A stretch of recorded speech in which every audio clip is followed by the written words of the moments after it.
Hello, my name is Chloe Tonis, and welcome to this week's episode of Bite-Sized Cybercrime, the podcast where we talk about all event cybersecurity. And, well, last week was a major blow to the cryptography field that I just have to cover. Fair warning, this involves math that is frankly very complicated. Encryption is a vital part of cybersecurity. It's what protects data from being transmitted through the internet or stored on your device from being read. Encryption makes your data unreadable unless reversed with a key. The issue is that quantum computing is in our near future, and of course quantum computing harnesses the power of quantum mechanics to make computers beyond what we've ever been able to see in terms of power. By this, I mean quantum computers would be able to quickly crack encryption algorithms that take the supercomputers of today millions of years to crack, which scarily would render encryption useless.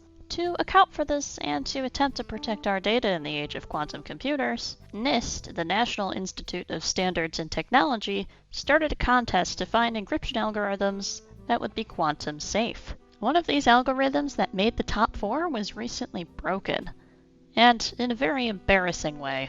It was cracked in less than an hour by a CPU with just one core. This is the story of the SIKE algorithm. The encryption made to withstand the most powerful computers, defeated by a budget CPU. In case you don't know what a core is in PC terms, it's a single small processor on a CPU. CPUs used to be one core, but, well, now most modern CPUs have a lot of cores. Now, to be fair, this is a gaming PC, and that is a lot of cores. My work laptop only has 4 cores, and my old desktop had 8 cores. But there are also many CPUs available with many, many more cores.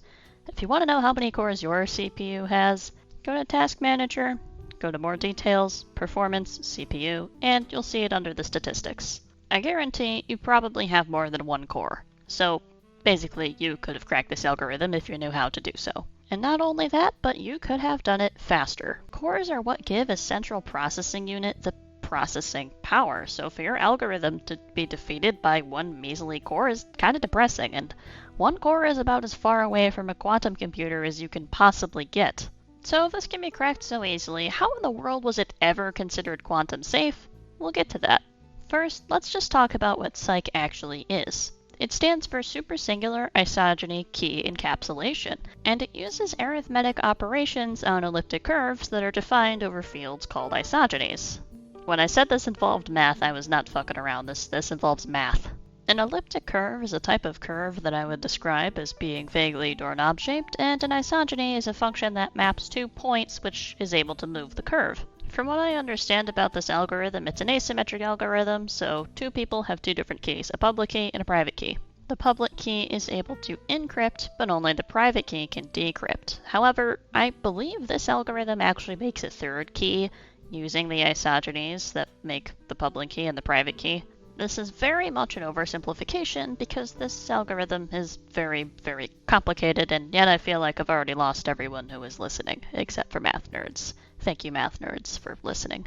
Anyways, it turns out this was not as good a method as we had hoped. The attack that killed the algorithm was performed by a group of security researchers called the Computer Security and Industrial Cryptography, operated by a Belgian university called KU Leuven. They published a paper that shows in even more complicated math details how a computer worse than your average laptop was able to use high-octane math to crack the encryption and recover the keys. Now, the public key is okay for everyone to have. The private key is not okay for everyone to have. Once the private key is obtained, it can be used to decrypt any messages that the public key encrypted, therefore making the algorithm useless if everyone knows the private key, or even if one person who isn't supposed to know the private key knows the private key. This attack worked because SIKE relies on a protocol called Super Singular Isogeny Diffie-Hellman, or SIDH.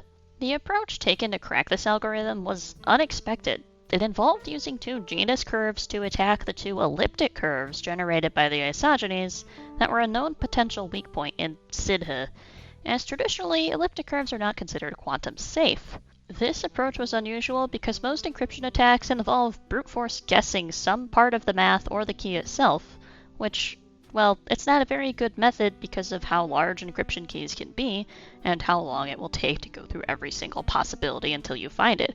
It's just not practical for the computers of today, but it would be for quantum computers, which is why we need new algorithms. This was not a brute force attack. The researchers understood the fundamental math behind SIKE and took advantage of that to predict, and then successfully retrieve, the encryption keys.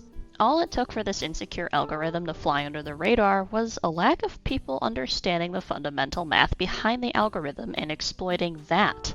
Cryptography experts are good at math. They kind of have to be, but not necessarily pure mathematics or all types of math. Perhaps we do need to rely on some more math nerds to ensure our future algorithms are safe from quantum computers cracking them.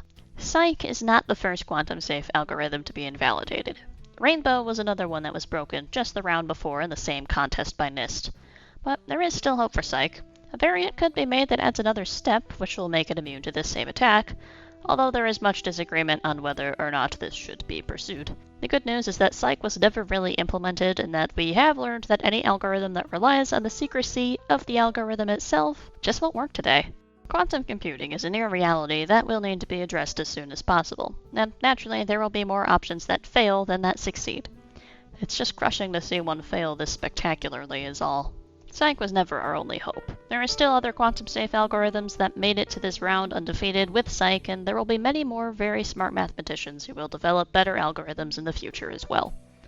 We can only hope it's before quantum computing can crack all our current algorithms and expose all the data that we once believed was safe. That's all from me. Thank you to researchers at KU Leuven for discovering this vulnerability before a threat actor did. And thank you to Sophos, the Hacker News, Naked Security, and Tom's Hardware for explaining this really complicated topic. And a huge thanks to Bill Buchanan on Medium for explaining the math behind SIKE in a way I understood because I was getting real lost. And of course, thank you for tuning into this week's episode of Bite-Sized Cybercrime. My name is Chloe Donis, and until next time, know the math and stay secure. And here's a quick announcement. If you're interested in bite-sized cybercrime merch, go to redbubble.com/cybersecchloe. I have a few designs out, including an encryption is key design, and I plan to make many more. Anyways, now you may stay secure.